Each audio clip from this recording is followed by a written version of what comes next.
حیدر صاحب، نظام کا قیام کا عملی نفاذ اس قدر مشکل ہے، یقیناً بہت مشکل ہے، بہت مشکل ہے۔ اب اس کی میں دلیل آپ کو دے رہا ہوں۔ اتنے انبیاء کرام آئے، کتنے ہیں کہ جو بالفعل نظام قائم کر کے دنیا سے گئے؟ یہ محمد الرسول اللہ صلی اللہ علیہ وسلم جن پر کہ نبوت کامل ہو گئی، رسالت کامل ہو گئی، آپ کے ہاتھوں اسلامی نظام قائم ہوا۔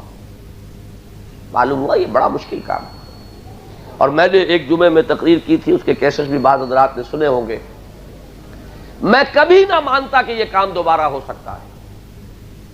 جب انبیاء کرام بہت سے ایسے گزر گئے جن کے ہاتھوں نہیں ہو پایا، اور صرف رسول اللہ صلی اللہ علیہ وسلم کے ذریعے وہ اپنے تکمیل کو پہنچا، تو آئندہ تو نبوت ختم، دروازہ بند، کوئی اس طرح کا مرد کامل بھی نہیں آنے والا۔ تو گویا کہ انہونی بات ہے۔ اگر یہ خبر نہ دی ہوتی خود محمد الرسول اللہ صلی اللہ علیہ وسلم نے کہ ہو کر رہے گا، یہ حضور پر تکمیل رسالت کا لازمی منطقی نتیجہ ہے کہ آپ پوری دنیا کے لیے بھیجے گئے، اور آپ کا مقصد ہی اللہ تعالیٰ نے معین کیا لِیُظْہِرَہُ عَلَى الدِّینِ کُلِّہِ، تاکہ اللہ کے دین کو غالب کرے۔ تو وہ غلبہ پوری دنیا پر ہو کر رہے گا، اور حضور نے اس کی خبر دی ہے کہ وہ وقت آئے گا کہ کرۂ ارضی پر کوئی ایک گھر نہیں رہ جائے گا، نہ اینٹ گارے کا بنا ہوا، نہ کوئی کمبنوں کا بنا ہوا خیمہ جس میں اللہ کا دین داخل نہ ہو جائے۔ تو یہ خبر ہے جس سے ہمیں یہ امید ہوتی ہے کہ محنت کریں، جد و جہد کریں، ہماری زندگیوں میں نہیں، اگلی نسل میں، اس سے نہیں، اس سے اگلی نسل میں یہ کام ہوگا، ہو کر رہے گا۔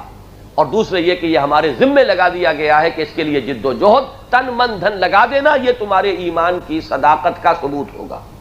اس لیے ہم لگے ہوئے ہیں، کام کریں گے۔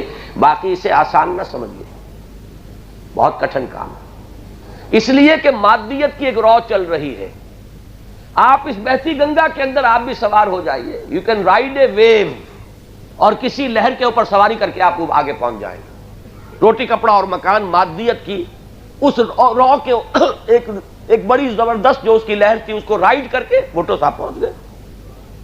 یہاں آپ کو برعکس رو چلانی ہے، مادیت کی بجائے روحانیت، دنیا کی بجائے آخرت۔ یہ رو دوبارہ ایک برعکس سمت کے اندر چلانے کے لیے ایمان اور یقین کی پختگی دلوں کے اندر پیدا کرنی ہے۔ یہ کام آسان نہیں۔